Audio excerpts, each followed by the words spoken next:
नमस्कार, मैं इंदु सिंह कला एकेडमी के इस चैनल पर आप सबका स्वागत करती हूँ। आइए आज हम नेट के सिलेबस में शामिल इकाई 3 में साहित्य शास्त्र के अंतर्गत रूपवाद के महत्वपूर्ण बिंदुओं को समझने का प्रयास करते हैं। तो आइए इसके महत्वपूर्ण बिंदुओं को समझते हैं। साहित्य शास्त्र में रूपवाद, फॉर्मलिज्म।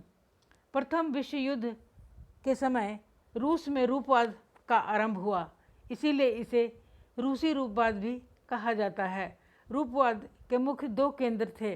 पहला मास्को में इसकी शुरुआत 1915 ईस्वी में हुई और दूसरा सेंट पीटर्सबर्ग में इसकी शुरुआत 1916 ईस्वी में मानी जाती है।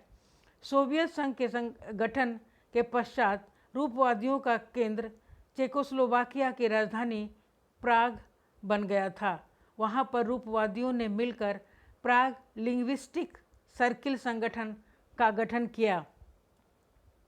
इस संगठन में 5 रूपवादी लेखक शामिल हुए: Boris Eikhenbaum, Viktor Shklovsky, Roman Jakobson, Rene Wellek, John Mukarovsky और रोवस्की रूपवादी लेखक हैं। आगे चलकर रूपवाद 2 धाराओं में विभक्त हो गए: रूसी रूपवाद और आंग्ल अमेरिकी नई समीक्षा। दूसरे विश्व युद्ध के अंत से लेकर 1970 ईस्वी तक रूपवाद अमेरिकी साहित्यिक अध्ययन का एक प्रभावी केंद्र बना रहा था। विशेष रूप से रेने वेलेक और ऑस्टिन वारेन के साहित्य सिद्धांतों में दिखाई पड़ता है। 1970 ईस्वी के दशक में अंत में रूपवाद नए साहित्य सिद्धांतों द्वारा विस्थापित कर दिया गया। इन नए सिद्धांतों में कुछ राजनीतिक लक्ष्य वाले थे, जबकि कुछ में यह संकल्पना निहित थी कि साहित्यिक रचनाओं को इसकी उत्पत्ति और उपयोग से पृथक करना शायद ही संभव है। बाद में रूपवाद को समाज निरपेक्ष होने जैसे नकारात्मक संदर्भ में विरोधियों के लिए प्रयुक्त किया जाने लगा। कुछ अकादमिक साहित्यिक आलोचना के नए प्रचलन इस बात की ओर संकेत करते हैं कि रूपवाद की पुनर्वापसी हो सकती है। रूपवादी साहित्यिक आलोचना आगे चलकर 2 धाराओं में विकसित हुई: रूसी रूपवाद और आंग्ल अमेरिकी नई समीक्षा में।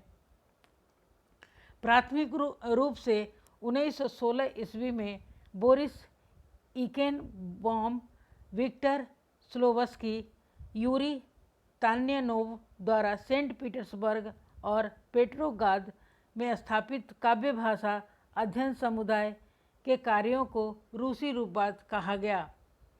इसके अंतर्गत 1914 ईस्वी में रोमन जैकोब्सन द्वारा स्थापित द मास्को लिंग्विस्टिक सर्कल के कार्य भी शामिल किए गए। फूकोवादी व्लादिमीर पोप भी इस आंदोलन से जुड़े थे। इकेनबाम ने 1916 ईस्वी में रूपवादी पद्धति का सिद्धांत शीर्षक नाम से एक निबंध लिखा। यह रूपवादियों द्वारा प्रस्तावित की गई पद्धति का परिचय था। इसके अंतर्गत निम्नलिखित आधारभूत विचारों को शामिल किया गया।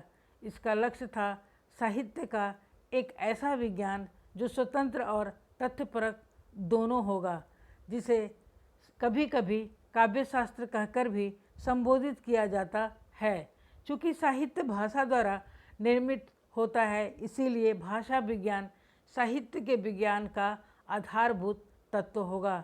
साहित्य बाहरी स्थितियों से स्वायत्त होता है, इस अर्थ में कि साहित्यिक भाषा सामान्य प्रयोगों की भाषा से विशिष्ट होती है, क्योंकि यह उस तरह पूर्णतः संप्रेषणात्मक नहीं होती है।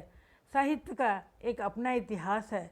रूपवादी संरचना में आविष्कार का इतिहास और यह बाहरी भौतिक पदार्थों के इतिहास से निर्धारित नहीं होता है, जैसे कि मार्क्सवाद के कुछ क्रूर संस्करणों में बताया जाता है।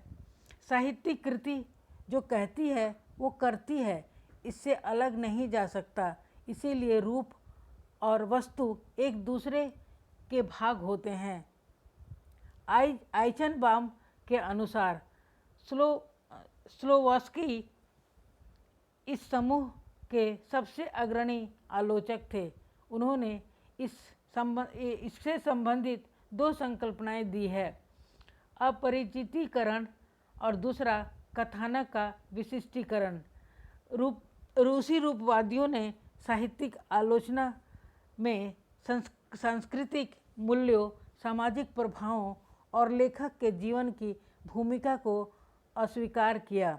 विक्टर स्लोवस्की के शुरुआती लेखन कला जैसे कि एक उपकरण 1916 ईस्वी में मुख्य तर्कों में इस सिद्धांत का स्पष्ट उल्लेख देखा जा सकता है। धन्यवाद। अगले आने वाले वीडियो में मैं अन्य शीर्षक पर हम चर्चा करेंगे। आपने इसे सुना और देखा, इसके लिए बहुत बहुत धन्यवाद।